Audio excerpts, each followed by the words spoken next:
مش عارف ده حصل في التلفزيون ولا شفتوه ولا لا. ايوه انتوا ما صورتوش على الموبايلات؟ محمد انا صورت حاجات على الموبايل كويس، بس انت برضه الحاجات دي خد بالك احنا لازم كلنا نجمعها ونبعتها للفيفا يا جماعه. فيفا المصري يا محمد، الاتحاد المصري عفوا لكره القدم. الضرب ما صورناهوش. المشكله كلها حصلت اول ما خلص الماتش.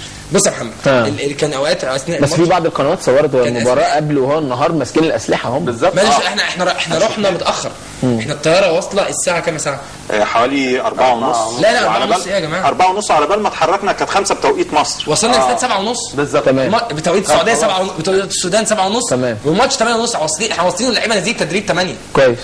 بص يا محمد كان اثناء مثلا ما الكوره في التدريب اللي هو بيبقى النص هنا والنص هنا مش عارف كان نجي في التلفزيون فالكوره كانت بتاعتنا بتعدي الجزيه بتروح للجزيه فكانوا ما بيرضوش يجيبوا لنا لما كان الاستاذ او الولد اللي بيروح يجيب اللي بيجمع الكور بيروح يعدي عشان يجيب الكوره كانوا بيزقوه يضربوه دول الجزائريين. تمام. ولما عماد متعب راح جاب الكوره لما كان عندنا امام متعب كانت اول الشوط الاول كانوا هم بيلعبوا ناحيتنا فالكوره عدت فهو طبعا الولد بيضيع وقت اللي هو الجون بتاعهم فراح امام متعب راح يجيب الكوره تفوا عليه وشتموه.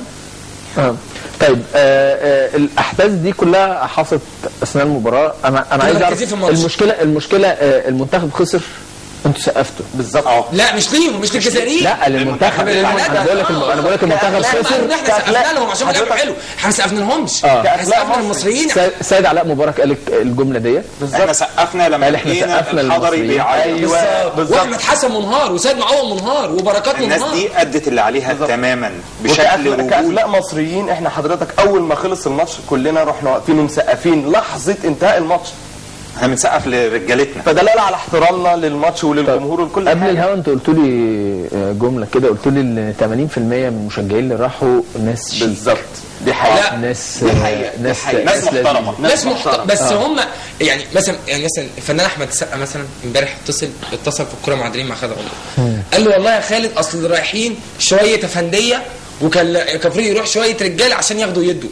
الوضع يا جماعه اللي قاعد في بيته مش زي ما كان هناك. الوضع انت اعزل يا محمد. تتخيل الوضع ازاي. يعني انا رايح ما فيش في ايدي غير البلاستيكه اوضح بس يا محمد معلش ما فيش في ايدي غير البلاستيكه بتاعت العالم ودي اتكسرت وانا داخل. تمام. الوضع ان انت ناس رافعه في ايدك سكاكين ومطاوي وكازلك دوت اللي هو خناجر وبيرميك بطوب الطوب اللي هو الاحمر بتاع البنى. لا وبيرميك بميه نار. هو بيطلع عايز يطلع جوردويس يرميك بميه النار وزائد كل دوت زائد كل ده انت ما انتش عارف انت رايح فين. هم منتشرين في كل حته. معلش انا بس عايزكم تهدوا وانت بالتحديد يا ابراهيم اهدى كده عشان انا حاسس انك انت متضايق ومخنوق بس انا عايز بس نستقبل التليفون معانا. من الاهانه اللي حصلت لا انا نستقبل التليفون معانا زميلتنا رباب الخشن طبعا كان زوجها زميلنا حاتم السيد كان هناك في السودان. يا رباب. ايوه يا محمد ازيك؟ اخبارك يا رباب؟ الحمد لله تمام. الحمد لله كتير يعني. طب الحمد لله. انا انت كنت بتعيطي ولا ايه؟ لا خالص. طب رباب الجميله قولي لي يا رباب معلش طبعا انت طبعا كان حاتم هناك في السودان وكنا كلنا متابعين الاحداث. انت كان شعورك ايه وحسيتي بايه وعملتي ايه؟ يعني احكي لنا كده ايه اللي حصل. هل اتصلت بحد؟ هل عملت ايه؟ انا الوحيد اللي معاهم. طب البدايه بس انا بحيي الناس اللي عندك كلهم. بحيي ابراهيم طبعا. كان في خط ساخن بيني وبين ساره مراته وبين مروه مرات ماجد. احنا كلنا لان جات لنا فتره احنا كلنا مش عارفين الناس دي يعني كل اللي بنسمعه في التلفزيون ومش عارفين الناس دي عنها اي حاجه. كويس. بس في البدايه انا بشكر ربنا جدا جدا والله بجد وبشكر منتخبنا القومي جدا على انهم اتغلبوا. وانا على فكره يعني ان هم اتغلبوا ده حقيقي يعني كلنا بنقول بقت جديده. انا عايز اقول لك ان انا بشكرهم. اقول لك على حاجه يا رباب. انا قلت دي حكمه من ربنا عز وجل. ده حقيقي. لا انا بشكرهم لانهم انقذوا اعتقد يعني انهم انقذوا ارواح مصريين كتير جدا كانوا هناك. لان هي كانت مبيته من الاول وكان ده باين جدا. طب انت كان في اللحظه دي انت كزوجه وزوجك هناك ابو اولادك هناك ابو سيف ابو سيف ونور يعني بس يعني قولي لي يعني كلمتي حاتم ولا ما كلمتيهوش؟ لا في الحقيقه انا كنت بتكلم على موبايل ابراهيم وطول الوقت او غالبا ما فيش شبكه او ما كنتش عارفه اوصل لهم. فتخيل الوضع بقى ان انا قاعده سامعه احداث عماله تحصل مش قادره اصدق نفسي. وبعدين بص انا هقول لك على حاجه ثانيه. قبل الماتش احنا طبعا راسمين علم مصر وقاعدين بنشجع وكده فاولادنا الصغيرين اللي هو في سن 6 5 سنين بيقول لي هم الجزائر دول وحشين؟ قلت له لا يا حبيبي، دول دوله عربيه زينا، بس احنا بنلعب كوره ودي رياضه، وقعدت بجد والله مش بهزر. فبقول لي يعني هم مش وحشين يا مامي؟ هم متصور انه في حاجه بقى، وانه قلت له دي رياضه. فبعد الماتش وبعد اللي شافه، هو شافه بيقول لي هو بيعملوا كده ليه؟ انا مش عارفه اقول له ايه يعني. كنت يعني هو طب هو فين بابي دلوقتي؟ قلت له استنى يمكن نشوف اي اتوبيس معدي ولا حاجه. وبقيت فعلا عماله اقلب ما بين القنوات مستنيه اشوف ابراهيم ولا اشوف حاتم ولا اشوف ماجد ولا اي حد من زمايلنا اطمن. بس الحمد لله الحمد لله على سلامة حاتم. الله يسلمك الله يسلمك. هو حاتم مش جنبك ولا ايه؟ لا في الحقيقه هو مش طيب الحمد لله على سلامته. وبشكرك جدا يا محمد. لا يا رباب، انا اللي بشكرك، وعايز اقول لك ان احنا كلنا كاعلاميين ومذيعين احنا عندنا رساله للعالم العربي كله ان مصر ولادها جدعان قوي. شكرا ليك يا رباب. وبعدين هو اللي حصل ان المعلومات اللي قالت لنا هناك حضرتك ان المفروض ان الفريق اللي هيفوز الجمهور بتاعه هيفضل في الملعب 4 ساعات لحد ما يجي. ده اللي اتقال. ده اللي اتقال وده اللي احنا رايحين عليه. ده اللي اتقال. والجمهور الثاني حضرتك ساعتها هيمشي. اخد بال حضرتك ازاي؟ اللي حصل بعد الماتش غير كده خالص. اللي حصل بعد الماتش ان الجمهورين خرجوا مع بعض. وهنا بقى حصلت الهرجله حضرتك. احنا كنا لا سعد، لا احنا خرجنا قبليهم.